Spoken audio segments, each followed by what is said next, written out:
Hola, ¿qué tal? Buen día. Hoy hablaremos de la reforma agraria sobre el Perú de los años 1930 a 1990. La reforma agraria fue un proceso de las transformaciones de la propiedad del suelo agrícola en el Perú, aplicada por el gobierno de las Fuerzas Armadas. A partir de 1969, el gobierno peruano fue implementando una serie de medidas con el objetivo de transformar el panorama social del país a través de un cambio en el sistema de distribución de la riqueza, particularmente del régimen económico y de la propiedad de la tierra. A continuación se mencionará las consecuencias sociales y económicas de la reforma agraria y cómo permitiendo alcanzar la libertad de los campesinos.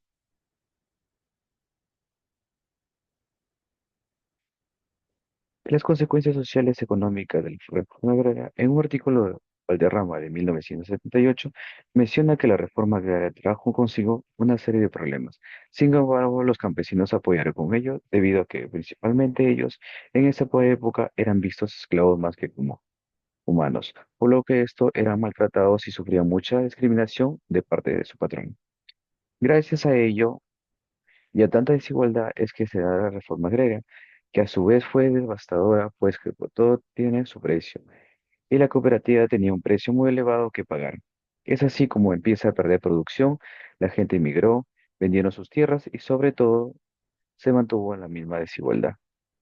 Por un lado, an- por un lado, en su artículo EUR en 2006 nos da a entender que el aspecto económico, los datos sugieren que no hubo una la redistribución de tierras al campesino, ni el aumento de producción agrícola.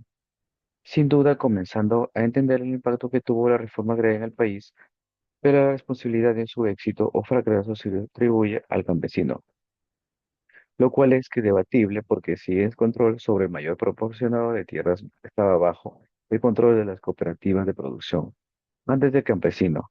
Por lo tanto, la responsabilidad era de un nuevo grupo creado por la reforma agraria. La defensa del derecho de la propiedad sobre la tierra contribuyen de manera decisiva a esta situación. Problemas como los relacionados con la cantidad, calidad y disponibilidad y uso del recurso de la tierra, así como los vinculados a la producción, productividad, la rentabilidad y las posibilidades de servir como garantía para créditos siguen latentes en nuestras sociedades, lo cual generó descontento que trajo como justamente una consecuencia clara el fracaso de la reforma agraria. Por otro lado, en un artículo en 2006 nos dice que el aspecto social fue una tragedia demográfica por cuanto al fracasar la reforma agraria. Se empobreció la población campesina y si sumamos el crecimiento de esta población, al empobrecimiento deducimos que no existía otra alternativa más que la migración hacia las grandes ciudades como Lima, Arequipa, Cusco, Chiclayo y Piura, generándose bolsones de pobreza en las zonas periféricas. De hecho, los campesinos recibieron la tierra, pero no la asistencia para ingresar al mercado nacional e internacional. Tampoco recibieron tecnología, esto se estancó en la agrícola, a diferencia de lo que la sucedía en otros países donde la agricultura técnicamente constantemente. La agricultura se tecnificaba constantemente. Da la conclusión que la reforma agraria buscó atacar la latifundio y acabar con los elementos aristocráticos. Utilizaban el lema campesinos como el patrón no comerá más de tu pobre. El plan del Inca contemplaba eliminar los elementos de capitalista, como el caso de las haciendas y el sistema de trabajo. El gran problema de fondo es la reforma agraria de Velasco, donde no se hizo ninguna consulta a la población local que estaban en desacuerdo con las cooperativas.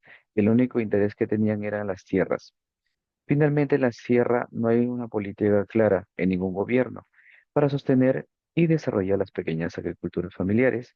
Y si analizamos los últimos censos y comparamos en el año 1994, verificaremos con indicadores que no hay ningún cambio.